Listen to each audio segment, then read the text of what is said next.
اعوذ باللہ من الشیطان الرجیم میں اللہ کے پناہ مانگتا ہوں شیطان مردود سے۔ انک لا تسمع الموتى ولا تسمع الصم الدعاء اذا ولوا مدبرین۔ حقیقت یہ ہے کہ تم مردوں کو نہیں سنا سکتے اور نہ بہروں تک اپنی پکار پہنچا سکتے ہو جبکہ وہ پیٹھ پھیر کر بھاگے جا رہے ہوں۔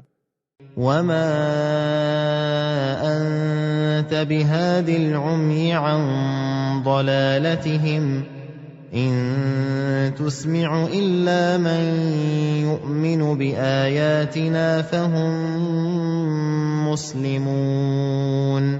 اور نہ اندھوں کو ان کی گمراہی سے ہٹا کر راہ دکھا سکتے ہو، تم صرف انہی کو سنا سکتے ہو جو ہماری آیتوں پر ایمان لانا چاہیں، پھر وہی فرمانبردار بھی ہوں گے۔